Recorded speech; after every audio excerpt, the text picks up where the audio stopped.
Marketing advertising है, marketing sales है, marketing events के लिए स्पॉन्सरशिप को लेके आने का नाम है। आप जब भी किसी से पूछेंगे कि यार मुझे बताओ कि मार्केटिंग दर हकीकत है क्या, तो वो आपको एक लिस्ट दे देगा कि मेरे नजदीक मार्केटिंग इस चीज को कहते हैं।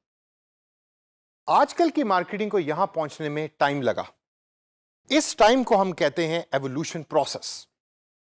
इस सेशन के अंदर मैं आपको बताऊंगा कि एवोल्यूशन ऑफ मार्केटिंग कैसे हुई। टोटल 7 ऐसे दौर या 7 ऐसे इराज कि जिसके थ्रू मार्केटिंग इस प्रोसेस तक पहुंची, और हम उसकी डिटेल के अंदर जाके एग्जांपल्स के थ्रू लर्न करेंगे कि मार्केटिंग दर हकीकत है क्या या क्या थी इन सब दौरों के अंदर। तो आइए सबसे पहले दौर के बारे में बात करते हैं। The first era was trade era. पुराने जमाने की बात है।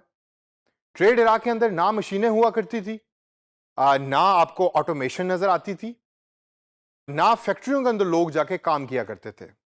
तो फिर क्या करते थे वो? बार्टर सिस्टम का नाम सुना है आपने? बार्टर सिस्टम से मुराद यह है कि मेरे पास कपास है और आपके पास गंदम है, आओ एक्सचेंज करें। तो उस दौर के अंदर मार्केटिंग नाम था एक्सप्लोरेशन का, या यह देखना कि दूसरा बंदा जो है वो क्या प्रोड्यूस कर रहा है जिसका मुझे फायदा हो सकता है। यह वही दौर है कि जिसके अंदर हमने गैस को भी एक्सप्लोर किया, जिसके अंदर इंसानियत ने ऑयल को भी एक्सप्लोर किया। तो उस जमाने में मार्केटिंग एक्सप्लोरेशन को कहते थे। अब आता है दूसरा दौर जिसको हम कहते हैं प्रोडक्शन एरा। इसके बारे में तो आप जानते ही होंगे।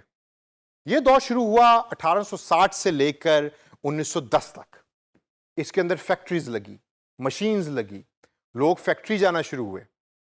हम अक्सर देखते हैं कि लोग फैक्ट्री में जाकर चिप्स के रैपर्स को पैक कर रहे हैं। यह इसी दौर में हुआ या इस दौर में शुरू हुआ। तो मार्केटिंग का फोकस फिर क्या था प्रोडक्शन एरा में? मार्केटिंग का फोकस यह था कि प्रोडक्शन एफिशिएंसी को बढ़ाया जाए। जो इंसान या जो वर्कर 8 पैकेट्स दिन के अंदर पैक कर रहा है, उसकी एफिशिएंसी को बढ़ाकर उस 8 को 15 के अंदर कन्वर्ट किया जाए, और मार्केटिंग उस चीज के ऊपर फोकस कर रही थी। इस प्रोडक्शन एरा के बाद तीसरा जो दौर आया वो बड़ा इंटरेस्टिंग था। उसको हम कहते हैं सेल्स का दौर या सेल्स एरा। अब सेल्स एरा बेसिकली क्या है? सेल्स एरा है कि प्रोडक्शन भी हो गई, मार्केटिंग ने उसके ऊपर फोकस कर दिया। अब प्रोडक्ट तैयार पड़ी है तो उसको बेचने के लिए you need a sales person. तो मार्केटिंग फिर नाम हो गया सेलिंग का। आप अच्छे से अच्छे सेल्स के लोग हायर करते थे, उनको प्रोडक्ट्स के बारे में बताते थे, और वो जाके मार्केट के अंदर प्रोडक्ट्स को बेचा करते थे। और ये जो दौर है ये था 1920 से लेकर 1930 तक, जिसके अंदर मार्केटिंग सिर्फ सेलिंग का नाम होती थी। फिर अगला दौर आया। अगला दौर था 1940 से 1950 तक, जिसके अंदर मार्केटिंग वालों को एहसास हुआ कि यार सेलिंग और प्रोडक्शन ही खाली मार्केटिंग नहीं है, हमें ब्रांडिंग की तरफ भी तवज्जो देनी है, हमें इश्तिहारात भी बनाने हैं, हमें ब्रोशर्स भी बनाने हैं। आपने अक्सर देखा है कि आपके लोकल इलाके में जो पिज़्ज़े की दुकान है उसका आपको घर पे पैम्फलेट मिलता है, by one get one free का। ये इसी दौर के अंदर शुरू हुआ।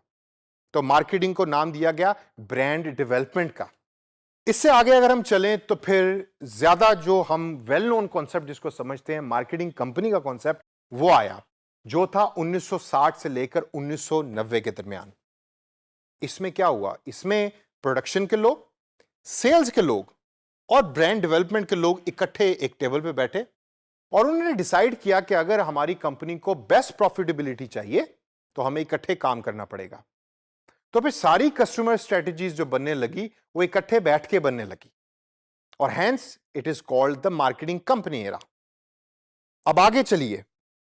कंपनी ने जैसे प्रॉफिटेबिलिटी की तरफ सफर तय करना शुरू किया, तो 1990 में जाके उनको यह पता लगा कि कस्टमर के पास चूंकि ऑप्शंस बहुत ज्यादा हैं, तो खाली सेलिंग और ब्रांडिंग ही हमारे काम नहीं आ रही। तो भाई अगर ब्रांडिंग और सेलिंग काम नहीं आ रही तो फिर then what is the answer? The answer was relationship. Company ने यह डिसाइड किया कि आओ कस्टमर के साथ रिलेशनशिप करो और कस्टमर की तरफ हाथ बढ़ाओ ताकि वो आपका इवेंचुअली लॉन्ग टर्म कस्टमर बन सके। That is called the relationship era. और फिर दौर आया मेरे और आपकी तरह के जवान लोगों का, जिसको हम कहते हैं सोशल मीडिया मार्केटिंग एरा। ये सोशल मीडिया मार्केटिंग एरा क्या है? ये वही एरा है कि जिसके अंदर मैं और आप इस टाइम सांस ले रहे हैं। 2010 से ऑनवर्ड जब डिजिटल टेक्नोलॉजीज आम हुई तो कंपनीज ने यह देखा कि रिलेशनशिप हमें अब डिजिटाइजेशन की तरफ करना चाहिए, यानी कि कस्टमर ज्यादातर अवेलेबल डिजिटल टेक्नोलॉजीज के ऊपर है, सोशल मीडिया, फेसबुक के ऊपर। आप अगर अपनी एग्जांपल देखें तो आप ज्यादातर दिन का टाइम फेसबुक पे गुजार रहे हैं या यूट्यूब पे गुजार रहे हैं। तो कंपनीज ने ये डिसाइड किया कि चलो फेसबुक पे या यूट्यूब के ऊपर जाकर एडवर्टाइजमेंट करो और कस्टमर के साथ रिलेशनशिप बनाओ, जिसके थ्रू हमारी प्रॉफिटेबिलिटी जो है वो इंक्रीज होगी। इन सब दौरों से गुजर के मार्केटिंग अपने एवोल्यूशन प्रोसेस को कंप्लीट करता है।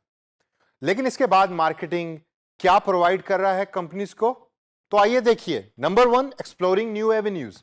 एक्सप्लोरिंग न्यू एवेन्यूज से मुराद है कि आप अपॉर्चुनिटीज को देखते हैं, आप अपॉर्चुनिटीज को सर्च करते हैं। सेकंड नंबर पे ऑप्टिमाइजिंग प्रोडक्शन, प्रोडक्शन की एफिशिएंसी को बेहतर करने के लिए मार्केटिंग अपना किरदार अदा कर रहा है। थर्ड नंबर के ऊपर है क्रिएटिंग एंड एडवर्टाइजिंग ब्रांड, मतलब आप ब्रांड के कलर्स को डिसाइड कर रहे हैं, ब्रांड के थीम को डिसाइड कर रहे हैं ताकि कस्टमर आपके ब्रांड को अपने जहन के अंदर रख सके। चौथे नंबर पे है हमारे पास making company wide efforts interesting, यानी कि पूरी कंपनी को एक गोल के लिए काम करना है, जिसके अंदर मार्केटिंग बहुत ही इंपॉर्टेंट रोल प्ले कर रहा है। अगर आप शहद बनाने वाली कंपनी है और आपकी टैगलाइन है कि हमारा शहद सबसे मीठा है, तो आपका सेल्स का बंदा भी मीठा होना चाहिए, वरना सेल्स का बंदा तो कड़वा है और शहद मीठा है तो आप कस्टमर कभी भी जीत नहीं सकते।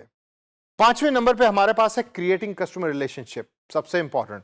आपने अगर कस्टमर का रिलेशनशिप विन कर लिया तो सारी जिंदगी कस्टमर कभी कहीं भागने नहीं लगा। और last but not the least, involving communities, involve करके इंप्रूव करना। कम्युनिटी से क्या मुराद है, मेरी और आपकी तरह के लोग।